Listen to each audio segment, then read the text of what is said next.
Good evening and welcome to the news. The famous Pirates Arms restaurant is set to be back by the end of 2026. The building owned by the pension fund was demolished in 2016 and has since encountered several issues in construction. The pension fund says that all past issues have been resolved and that construction will start soon. The new Pirates Arms will be a 7-floor building with underground parking with spaces for different activities ranging from a business hotel to a food court. This morning, President Wivel Ramkalawan, chairperson of the Pension Fund Board, Sheila Mohideen, and the CEO, Nazreen Abdul Majid, laid the first stone for the construction. The proposed 2025 budget for the Judiciary and the Human Rights Commission have received unanimous approval from members of the National Assembly. The Judiciary will receive a budget of 111 million 834,000 rupees and the Human Rights Commission 9,240,000 rupees. However, only members of the majority voted to approve the budget of the Electoral Commission, a sum of 13,357,000 rupees. Members of the opposition voted against, questioning if the sum will provide the Commission with enough financial and human resources to ensure that next year's election is free and fair. The National Assembly also approved the budget of 4 other entities, namely the Curatel, Ombudsman, and Auditor General's offices, as well as that of the Constitutional Appointments Authority, CA. The first entity to come before the National Assembly this afternoon was the Curatel Office, whose proposed budget for next year is 6,183,000 rupees. This is an increase of 544,495 rupees compared to the budget that the entity received for this year. Following discussion, the budget of Curatel's office was approved, with 21 LDS members voting for, whilst 9 US members abstained.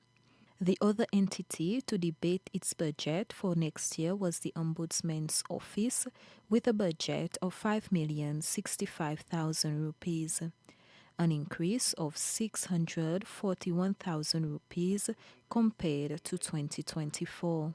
Following several questions on the role and challenges facing the office, all 31 members voted in favor of the budget proposed for the Ombudsman's office. Members of the National Assembly then voted on the budget of the Auditor General and the Constitutional Appointment Authority, CAA. The Principal Secretary for Finance was the one who presented the two budgets, as representatives of the two entities were not present.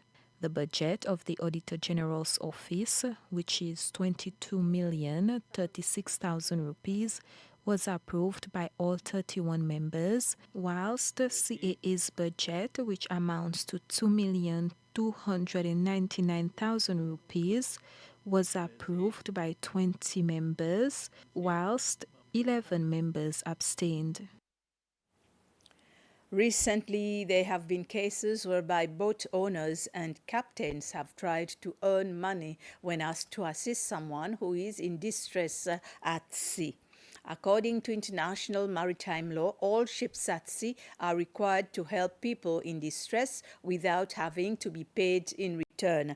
The CEO of the Seychelles Maritime Safety Administration, SMSC, Captain Daniel Adam, says that every vessel, regardless of its size or purpose, need to understand the importance and obligation of helping those in need. You cannot demand compensation for an obligation. You have a duty of care to render aid when you're at sea if you see another person at sea. The only time that's an exemption to the rule is if you feel that your vessel and your crew would be put at risk to render that aid. One of the challenges that we have locally in Seychelles when it comes to vessels, when you are putting out to sea, you also have a duty of care to yourself and to your vessel and to your crew as skipper to ensure that your vessel sails safely and has enough provisions and fuel to come back. That means that you should always, if you're going out for 2 days, you make sure you have 4 days of worth of provisions. If you're going out for 2 days, you make sure you have communication. Especially for fishing boats, we need to know where you're going. The only time people have a right to ask for compensation is when you're doing salvage. There's a huge difference, night and day difference between salvage and rescue. Rescue is life, salvage is property. In order to improve security at sea, the CEO of SMSA, Captain Adam, says that there's still more work needed to revise the regulations that require all vessels below 10 meters to register with SMSA. Some of those regulations came into force in February last year, but SMSA says that they need more time to relook at these laws. You've got your fees regulation, you've got your Control Act, your Identification Act, and your licensing. These are all interlinked. The fees and the licensing are in force currently, but because of the Control Act and the Identification Act, we are also reviewing those two because they are integral to those two acts. President Wivel Ramkalawan has sent a message of congratulations to Navin Ramgoolam on his election as the new Prime Minister of the Republic of Mauritius.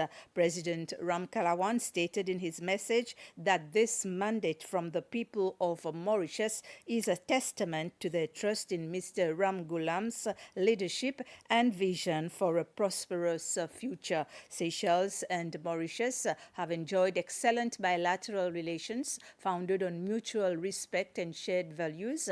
And as close neighbors, our nations are connected through a rich historical, geographical, and cultural bond, as well as a unified vision for regional cooperation, peace, and sustainable development. President Ramkalawan said that Seychelles remains committed to advancing our shared objectives through the enhancement of both bilateral and multilateral ties, and look forward to working together for the benefit of our peoples and the broader Indian Ocean region. That's it for the news. Thank you for your attention.